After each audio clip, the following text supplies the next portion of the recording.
ABC, the SEC flexing in the volleyball world right now. A good weekend for Kentucky. They got a win that matters against a good, not a great Indiana team. And maybe Mark Pope's guys have found their identity going forward. Hello, beautiful people. Welcome back to Knoxville, Tennessee. And we are at a 20-point game deficit. From Louisville, they got a long way to catch up with us. We're in lead by 21 points. By assuming now this game might last until I'll say this game lasts until what? 9. Well, I'd say probably 9. Let's say 9:15 or 9:25 or 9:30. Either of those times, you know. They ain't that. No. There's been a lot of deep threes taken by Louisville in this game. Yeah, this game is very, very physical. They fly around. Well, as you know, Violent attacking the ball off that three-point line. Yeah, I know this game is going to be taking a while, you know. Mark or beyond. Yeah, that's how good and long. It's 9:02 p.m. in Knoxville, Tennessee. The time, Eastern time or Pacific time up there, but don't know. As a reminder, we have a couple of the SEC women's volleyball teams are in the Final Four. That's going to be happening on Thursday. We have Kentucky and Texas A&M Aggies. So the matchups, it's going to be... I talked about it early against Louisville. You always fast and high. Not a short that will be... fast closeout. Let's say... I might say I know the Aggies might face against Wisconsin, and Kentucky will take on Pittsburgh, I believe, but I might have to make sure what, you know.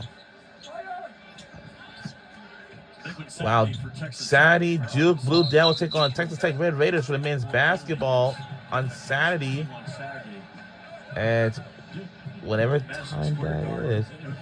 But now I think that game might take place at the Madison Square Garden in New York City. It's a 21-point game deficit. Now, he's the odds-on favorite to be the National Player of the Year right now, followed by Braden Smith and Axel Lindenborg from Michigan. But that guy's he's got a tight grip on it. I don't think he's going to let go of that over the next 3 months. See what Cooper Flagg did last night? 42. 42. First 18-year-old that eclipsed the mark of LeBron James, who scored 37 as an 18-year-old. So he's in the record books. How about the Duke fan base, man? They go from Cooper Flagg to Cameron Boozer. Flagg's 19th birthday is like 5 days from now. His 19th birthday. He, of course, like J.P. Estrella, used to play against each other in Maine. You know, and Flagg had a chance to play on all the great AAU teams, but he would go head-to-head with that guy who's 3 years his senior. And there's a YouTube highlight of Flagg going baseline with kids all wearing the masks, and he jammed it right over Estrella, who's as familiar with Flagg's expertise in basketball as anybody. But those two are incredibly proud of their home state of Maine. And two of the best basketball players the state has ever produced, Cooper Flagg and J.P. Estrella. And you can see as Estrella's getting healthier and healthier, he is an impact player for Tennessee this year. Just 3 games last year before season-ending foot surgery.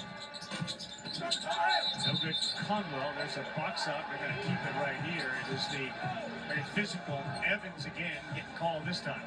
Cooper Flagg reclassified, or he would be also in this year's freshman class. Amazing. Evans is fouled out of the game, so Carey is going to come in for him after the first free throw. I wonder if we'll have one of those top 10 projected freshmen say, hey, I'm going to stay and come back another year, and as opposed to being taken 9th or 10th, I'm going to make my $3 or $4 million Well, NIL one more year, and look at being taken first or second. That's how deep this freshman class is, Raph. Not saying it'll happen, but there could be some thought to it at some point. We wouldn't have had this conversation all right. 5-6 years ago. No. So whatever it is, The entire this game is physical than I ever saw.